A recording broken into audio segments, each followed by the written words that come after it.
नमस्कार दोस्तों, मैं इंद्रजीत। आज मैं आप सबके कमेंट्स का जवाब देने के लिए आया हूँ।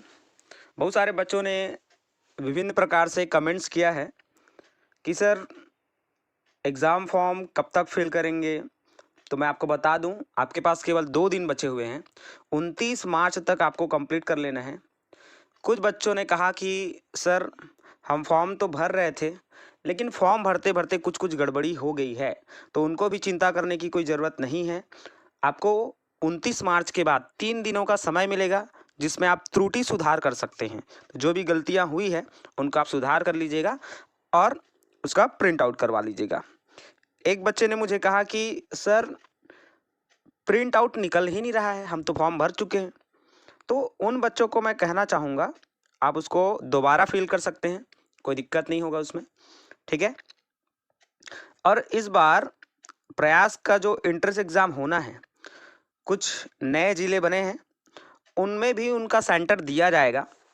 जैसे राजनांदगांव तो सेंटर है ही, लेकिन अभी राजनांदगांव से कटकर चौकी, मोहला, मानपुर ये नया ज़िला बना है, तो यहाँ उनको सेंटर दिया जाएगा, क्योंकि प्रत्येक ज़िले में एग्ज़ाम के लिए सेंटर देना है।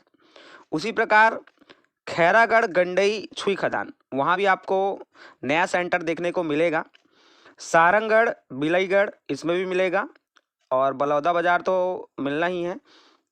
मनेंद्रगढ़, चिरमरी, भरतपुर, यहाँ भी आपको नया सेंटर देखने को मिलेगा एग्ज़ाम के लिए। ठीक है। बाकी जो सेंटर थे वो पूर्वत जैसा थे वैसा ही रहेगा, जैसे आपको स्क्रीन पर दिखाया जा रहा है कि कहाँ कहाँ सेंटर होंगे। ठीक है। कोरिया से लेकर मनेंद्रगढ़, चिरमरी, भरतपुर तक आपको दिखाया जा रहा है, आप देख लीजिएगा इसको। ठीक है। चलिए, कुछ बच्चों का ऐसे भी क्वेश्चन था कि सर हम लोग फॉर्म तो भर लिए, लेकिन इसका एडमिट कार्ड कब मिलेगा। तो एडमिट कार्ड के लिए भी आपको चिंता करने की कोई ज़रूरत नहीं है।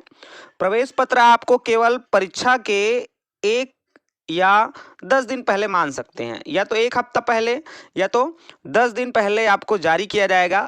अच्छा, मिलेगा कहाँ। तो प्रवेश पत्र आपको जहां आप फॉर्म फिल कर रहे हैं ऑनलाइन, उसी वेबसाइट पे आपको डाउनलोड करना पड़ेगा।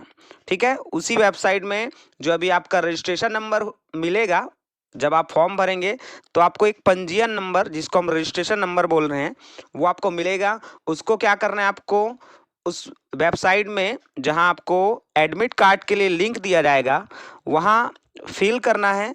साथ ही आपको डेट ऑफ बर्थ भी डालना पड़ेगा। दोनों को फिल करके आप सबमिट करेंगे तो आपको प्रयास एंट्रेंस एग्ज़ाम का नोटिफिकेशन के साथ आपको एडमिट कार्ड मिल जाएगा। ठीक है। फिर उसको आपको प्रिंट आउट ले लेना है और एग्ज़ाम के टाइम में उसको लेके जाना है एग्ज़ाम सेंटर में। ठीक है। तो ये आपके लिए बहुत महत्वपूर्ण सभी जानकारी जो आप मुझे कमेंट्स कर रहे थे कि सर ये क्या होगा, वो क्या होगा, तो मैं आपको सारा चीज़ क्लियर करा दिया हूँ। कुछ बच्चे अभी भी कंफ्यूज हैं एग्ज़ाम फॉर्म भरते समय कि सर यदि हम LWE क्षेत्र में नहीं आते हैं, तो कई बच्चे बोल रहे हैं कि हम नक्सल प्रभावित क्षेत्र में आते हैं, कई बोल रहे हैं कि उप योजना क्षेत्र में आते हैं। तो भाई तीनों में से यदि आप किसी भी एक क्षेत्र में आते हैं तो आप फॉर्म को अपन फिल कर सकते हैं, कोई दिक्कत नहीं होगा आपको। ठीक है। LWE में आएंगे तो भी चलेगा, नक्सल प्रभावित क्षेत्र में आएंगे तो भी चलेगा, और उपयोजना क्षेत्र के अंतर्गत आ रहे हैं तो भी चलेगा। तीनों में से कोई एक में आप आने ही चाहिए। ठीक है। तभी आपका फॉर्म फिल होगा। और कंडिका 1, 2, 3 के अनुसार आपको जो प्रमाण पत्र लगने हैं वे सभी आप लोग बनवा के रख लीजिएगा। चिकित्सा प्रमाण पत्र बस ऐसा प्रमाण पत्र है जिसको आप, जैसे आपका सिलेक्शन हो जाता है, क्योंकि वो 1 दिन में बन जाता है, तो आप उसी समय बनवा लीजिएगा। बाकी आपका जो निवास प्रमाण पत्र हो गया, जाति प्रमाण पत्र हो गया, ये सब आप एकदम बना के रखिए, क्योंकि इस बार ज़्यादा समय आपको मिलेगा नहीं एडमिशन के लिए, तो वो काम आप कर लीजिएगा। साथ ही दोस्तों मैं आपको बता दूं, कुछ बच्चे हमें ऐसा भी कमेंट्स कर रहे थे कि सर मैथ्स का टेस्ट सीरीज बनाइए, हिंदी का टेस्ट सीरीज बनाइए। तो देखिए, आप प्लेलिस्ट को चेक करिए। प्लेलिस्ट में जाएंगे हमारे चैनल के, तो उसमें आपको सब मिलेगा। मैथ्स का टेस्ट सीरीज अलग मिलेगा आपको, साइंस का अलग मिलेगा, सोशल साइंस का अलग मिलेगा, हिंदी का अलग मिलेगा, इंग्लिश का अलग मिलेगा। है ना। और अभी जो नया जुड़ा है आपका सिलेबस में रीजनिंग का, वो अलग मिलेगा आपको। और साथ ही साथ आपका जो छत्तीसगढ़ का सामान्य ज्ञान, उसका आपको अलग मिल जाएगा। तो सभी आपको प्लेलिस्ट में जाके देखना है। अभी आपको स्क्रीन पर दिखाया जाएगा कि प्लेलिस्ट को चेक कैसे करते हैं। कई बच्चों को प्लेलिस्ट चेक करने नहीं आ रहा है, तो आप लोग प्रोसेस देखते रहिए, कैसे चेक करना है, कहाँ जाना है, फिर कैसे करना है। उसके हिसाब से आप क्या करेंगे, प्लेलिस्ट को चेक कर पाएंगे और वीडियो को ओपन करके देख पाएंगे। ठीक है, आपको स्क्रीन पर सारा चीज़ दिखाया जा रहा है, ध्यान से उसको देखकर समझ जाइएगा। ठीक है, तो उसको अच्छे से समझ जाइए बेटा, है ना। और उसी के अनुसार जितने भी आपको टेस्ट सीरीज मिल रहे हैं, कई आपको एक्सप्लेन वाले वीडियो मिलेंगे जिसमें बहुत अच्छे से एक्सप्लेन हुआ है। उन चीज़ों को आप नोट डाउन करके रखें। और जितना भी आपको कंपोनेंट मिल रहा है हमारे थ्रू, उन सभी को आप याद करिए।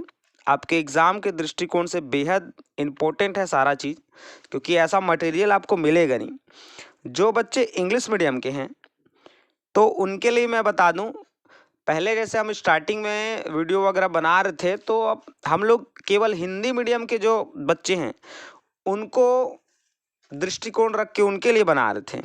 साथ ही साथ हमको देखने को मिला कि बच्चे कमेंट्स किए हमें कि सर हम लोग इंग्लिश मीडियम के हैं, तो हम लोग कैसे करेंगे, हमको क्वेश्चन समझ नहीं आता है। तो फिर हमने उसमें इंग्लिश के भी क्वेश्चन डाले, हिंदी और इंग्लिश दोनों, क्योंकि जो आपका एग्ज़ाम आएगा, पेपर आएगा, एग्ज़ाम पेपर, उसमें हिंदी में भी लिखा रहेगा क्वेश्चन और इंग्लिश में भी लिखा रहेगा, है ना। तो आपको कहीं कोई दिक्कत होना नहीं है। ठीक है, तो चिंता करने की ज़रूरत नहीं है आपको। ठीक, और मैं आपको बता दूं कि आपका जो एग्ज़ाम है वो 30 अप्रैल 2023 दिन रविवार प्रातः 11 बजे से 2 बजे तक का आपका एग्ज़ाम होगा। 11 के बाद आपका 12, 1 और 2, ऐसे करके आपका 3 घंटे का पेपर है। ठीक है, और 3 घंटे का समय आपको दिया गया है, तो आप अच्छे से एग्ज़ाम क्रैक करेंगे, ऐसा मेरा मानना है।